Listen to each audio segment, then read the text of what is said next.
basically.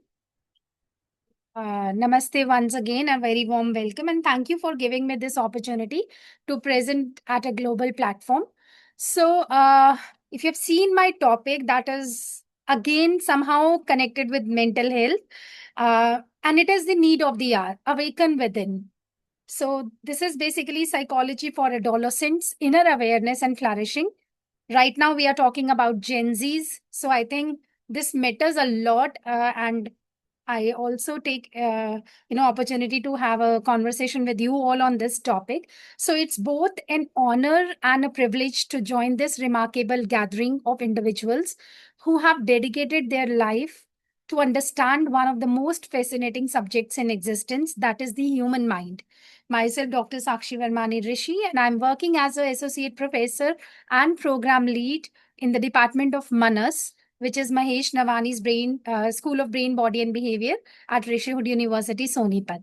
I extend my heartfelt gratitude to the organizers who actually provide me the opportunity to contribute to this important global dialogue. So, as I stand today, I remind that although we come from different nations, we come from different cultures, educational institutions, and research traditions, yet we are united by a common purpose. And what's that purpose is? That is basically how can we help the next generation not merely survive, but truly flourish. I think that is the purpose of every one of us who are here. So, the 21st century has brought humanity extraordinary scientific advancement. Artificial intelligence is transforming education. Neuroscience reveals the complexities of the brain. Digital technologies connect young people across continents within seconds. Yet, paradoxically, never before have we witnessed such profound uncertainty in the inner lives of our adolescents. We all have heard so many news nowadays. The youngsters commit suicide, their relationship problems, and before my presentation is a presentation on marriage, the stability or instability of marriage. So today's young people know how to search for information, but many of them failed to search within themselves, and I think that is the need. So they know how to communicate across multiple digital platforms, but yet often find it difficult to express their deepest emotions. So before beginning my presentation, I would like to invite every one of you to just have a one reflection on their mind and a reflective exercise, not as researchers, not as psychologists, just simply a human being, and take a slow breath and allow your attention to settle for a moment that what am I experiences within myself right now? You yourself get an answer. Maybe it takes time, maybe it takes seconds, maybe it takes minutes or even an hour. So today I invite you to explore this possibility within yourself.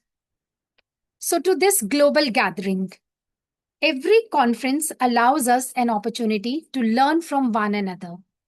However, I believe that gatherings such as this also invite us to examine the questions we have not asked yet.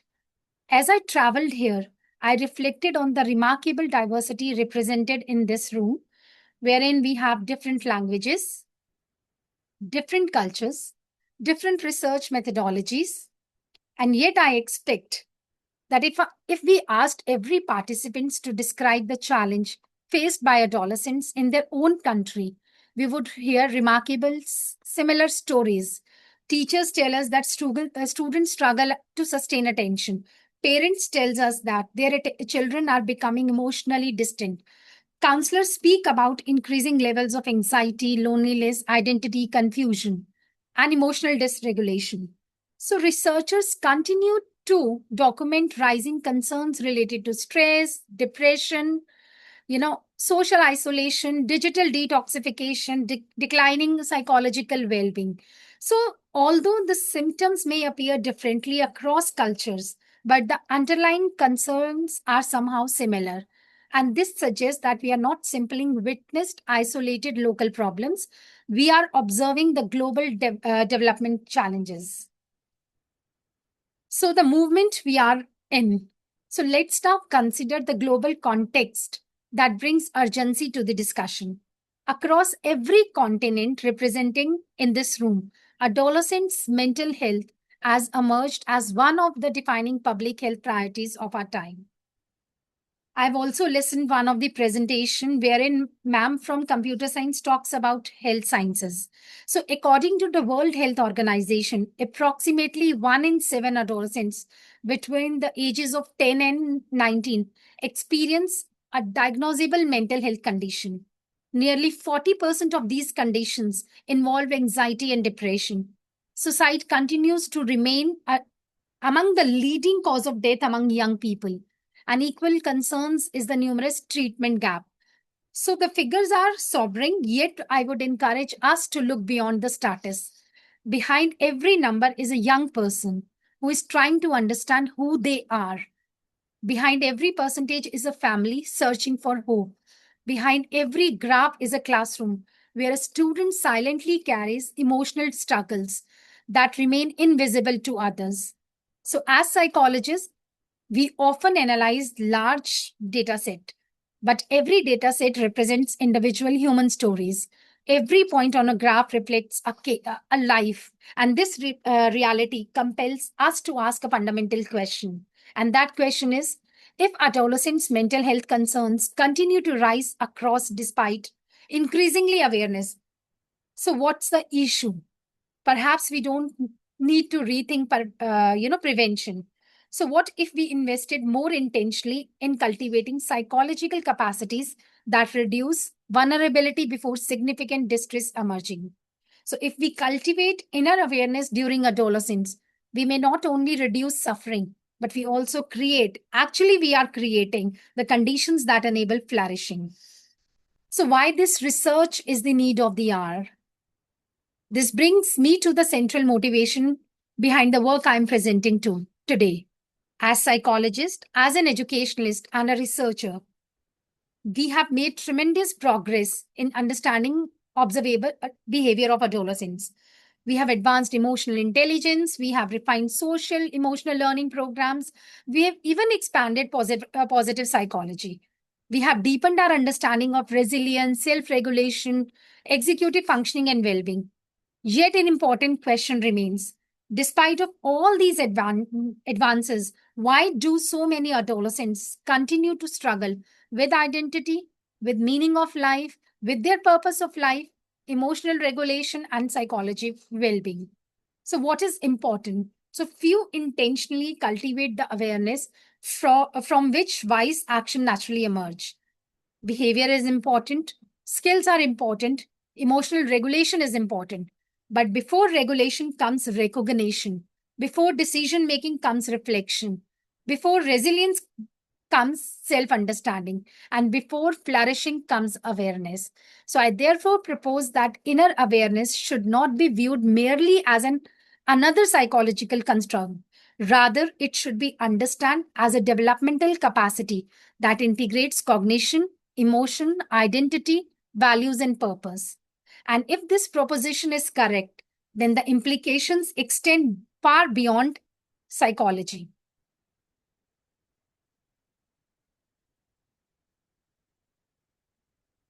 So, every significant advancement in psychology has begun with a simple yet transformation question. When Piaget asked how children think differently from adults, developmental psychology changed forever. When Erikson explored identity across lifespan, our understanding of psychosocial development deepened profoundly. And when Martin Seligman challenged psychology to study not only illness but also well being, an entire movement of positive psychology has emerged. So today, I wish to pose another question because why I'm probing questions again and again because I'm a educator also. So what if inner awareness is the developmental mechanism that enables adolescents to transform experience into lifelong flourishing? So every adolescent encounters developmental experiences. We all know that. Some grow up in nurturing families, other experience adversities. Some have supportive teachers and peers, while others navigate loneliness, social exclusion, and uncertainty. So yet we frequently observe something remarkable. So today, two adolescents may experience similar life circumstances and yet respond in dramatically different ways. So I propose inner awareness is one such meditating capacity. And this proposition is supported by three interconnected arguments. The first one is scientific justification. The second one is cultural argument. And the third one is the practical argument. And teachers, counselors, and school psychologists, with the very important stakeholder that are parents, do not merely require theories describing adolescent difficulties. They need actionable points. They need actionable framework that can translate it into classrooms, counseling practices, and educational policies. So research must therefore move beyond explaining problems towards cultivating developmental strength. And this should be the motivation behind the framework I present today. And that framework is basically inner awareness. Here, I'm not talking and leading you people towards spirituality, but this brings us to the central construct of today's keynote. So, what do I mean by inner awareness? And in a very simplest way, inner awareness is the developmental capacity to observe, understand, and regulate one's internal experiences in ways that promote adaptive functioning, ethical action, and psychological flourishing. And the first is observation.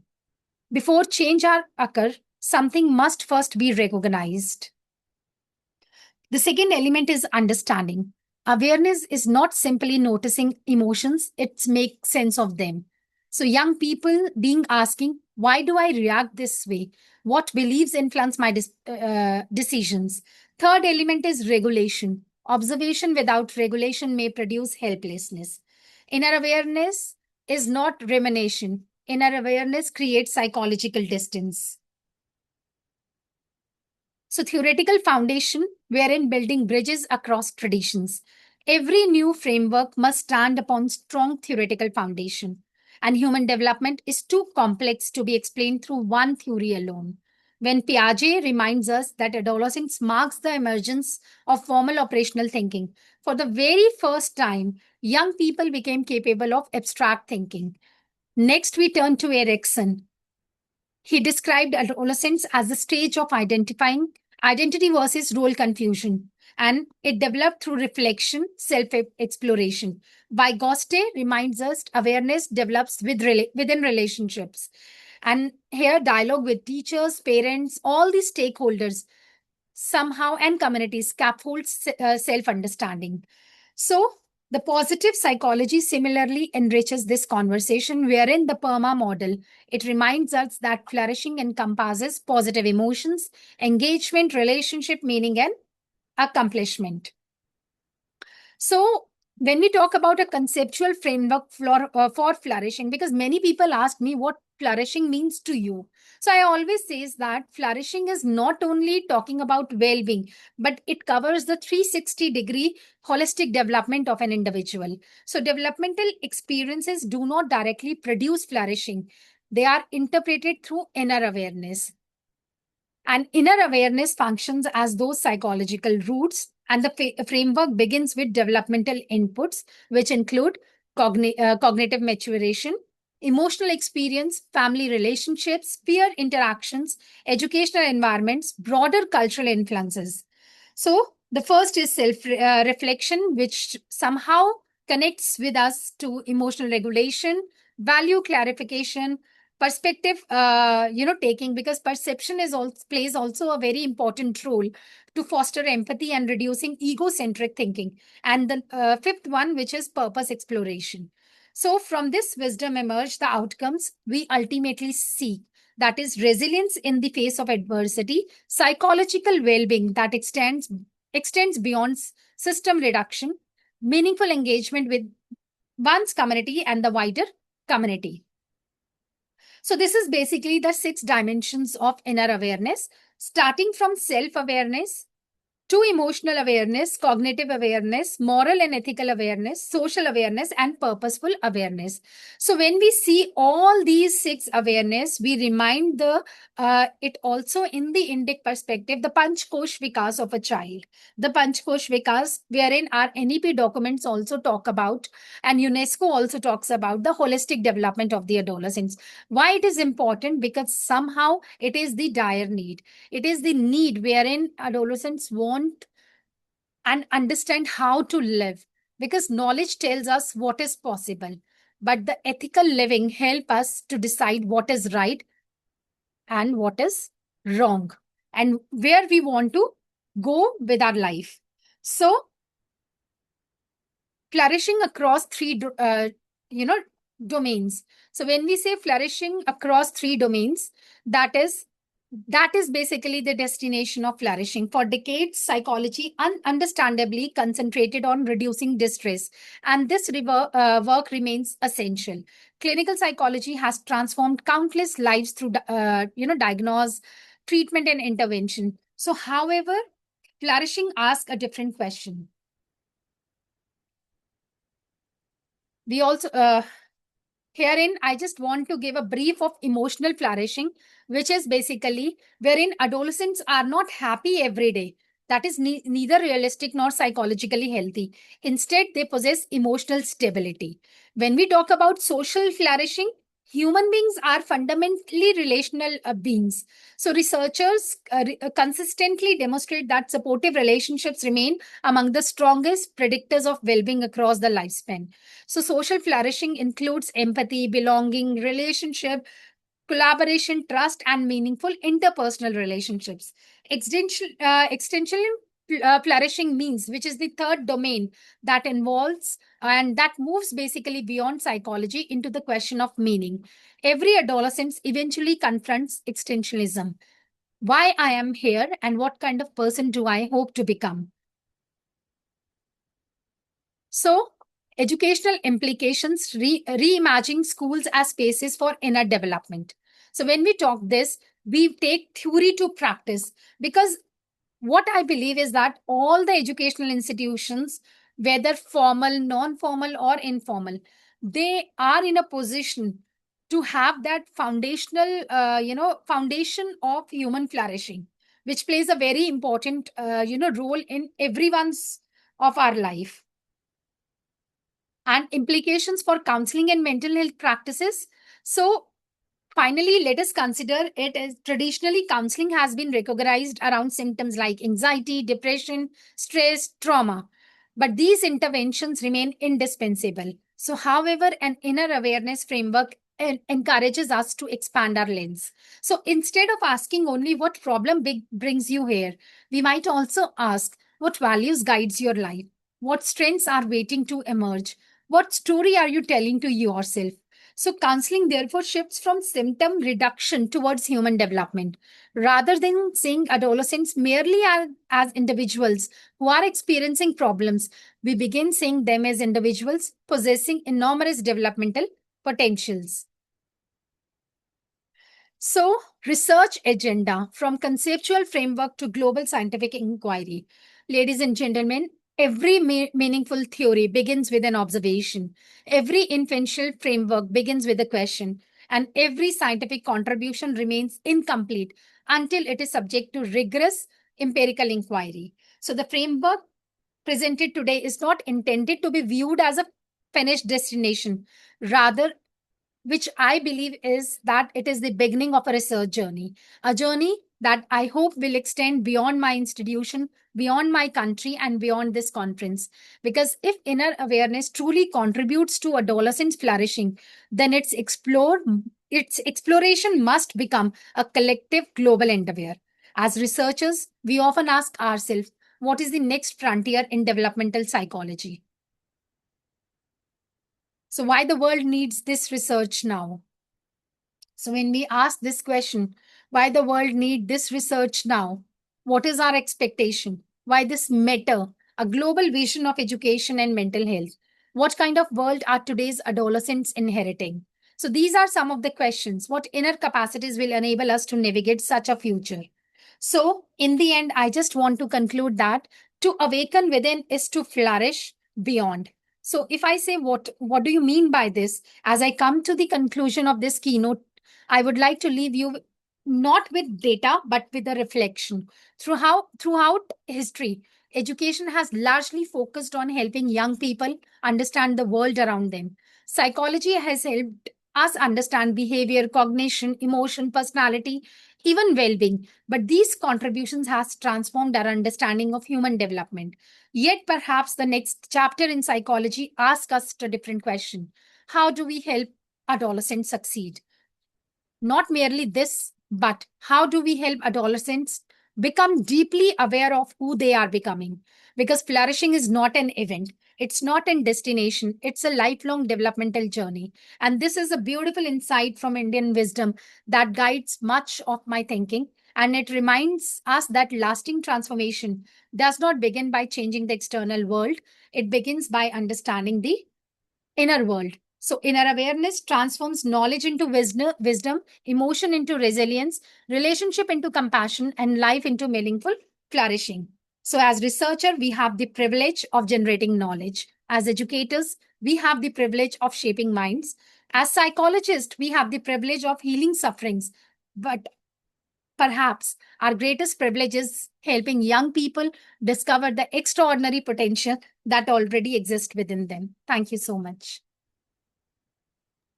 Thank you so much, ma'am. Wow, what a beautiful presentation, ma'am. From the starting till the ending, I was feeling so positive. I hope all our listeners were thinking like we are in one healing zone because your topic is itself